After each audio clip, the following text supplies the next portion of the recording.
छात्र आंदोलन के डर से बाध्य हो गया झारखंड सरकार उनके हक में फैसला लेने के लिए। माननीय उच्च न्यायालय ने उस आदेश को रद्द कर दिया। हम दो ही पंक्ति गाएंगे वंदे मातरम, ये आपत्तिजनक है और आप सब लोगों को देश को मालूम है कि अब इसके अवहेलना जो करेगा उसके खिलाफ कार्रवाई होगी, क्योंकि कानून बन चुका है। नमस्कार, न्यूज़ फॉर नेशन देख रहे हैं आप। आपके साथ मैं हूं राजनंदिनी। जेपीएससी और जेएसएससी परीक्षा को लेकर के जो झारखंड सरकार ने फैसला लिया था, उसके बाद हाईकोर्ट के द्वारा सरकार को बड़ा झटका लगा, साथ ही साथ उन अभ्यर्थियों को भी बड़ा झटका लगा जो कि सरकार के फैसले से खुश हो गए थे। अब ऐसे में आपको बताएं तो इसको लेकर के बिहार में भी आपको प्रोटेस्ट देखने को मिल रहा होगा, लेकिन बिहार के छात्रों का जो प्रोटेस्ट चल रहा है उनकी मांग कुछ और ही है। लेकिन अगर सामान्य तौर पर बात करें तो शिक्षा व्यवस्था को लेकर के ही वो लोग आवाज उठा रहे हैं। अब ऐसे में बिहार सरकार के मंत्री रामकृपाल यादव ने कहा है कि अगर ऐसा कुछ है तो सरकार उन सभी चीजों के ऊपर ध्यान रखेगी। छात्रों के प्रदर्शन करने से ऐसा कुछ नहीं है कि अचानक से चीजें बदल जाएंगी, हम लोग हर एक चीज के ऊपर काम कर रहे हैं। अब ऐसे में आपको बताएं तो रामकृपाल यादव ने जेपीएससी और जेएसएससी वाले मुद्दों को लेकर के भी मीडिया से बातचीत की है और साथ ही साथ कांग्रेस जो कि इस बात पर डटी हुई है कि वो वंदे मातरम के पूरे पद को नहीं गाएगी, और उसको लेकर के उन्होंने कहा है कि कांग्रेस जो है वो हमेशा से अलग ही विचारधारा पे चलती है। अगर हम लोग बोलते हैं ये करने के लिए या कांग्रेस बोलेगी ये करने के लिए तो उसका ठीक उल्टा वो लोग करती है।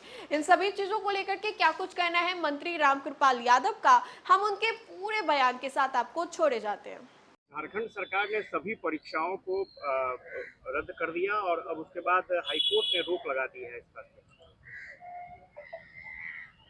छात्र आंदोलन के डर से बाध्य हो गया झारखंड सरकार उनके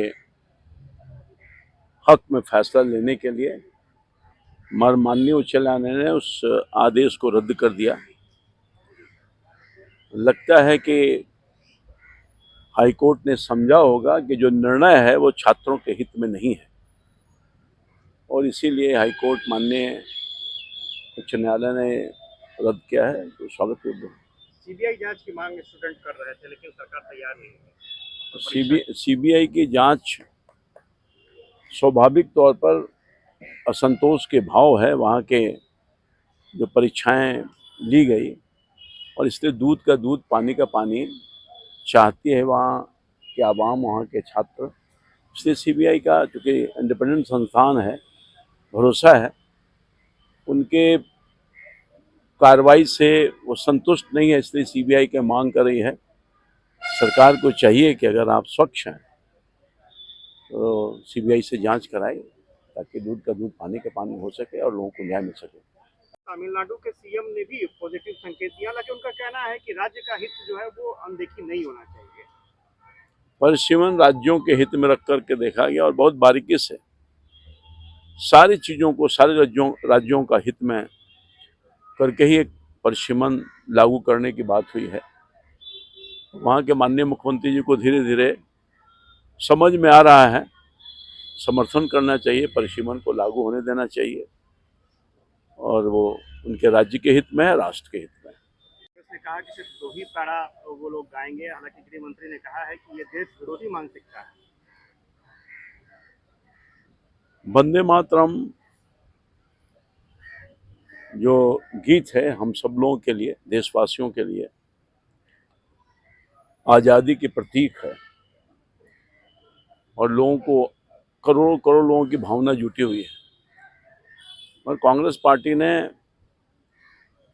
ये निर्णय लिया कि हम दो ही पंक्ति गाएंगे वंदे मातरम, ये आपत्तिजनक है और आप सब लोगों को देश को मालूम है कि अब इसके अवहेलना जो करेगा उसके खिलाफ कार्रवाई होगी, क्योंकि कानून बन चुका है। तो मैं समझता हूं कि कांग्रेस पार्टी की मानसिकता शुरुआती दौर से ही तुष्टिकरण की रही है, भेदभाव की रही है, देश को तोड़ने वाली सोच रही है, राजनीति उसी के बल पर करते रही है।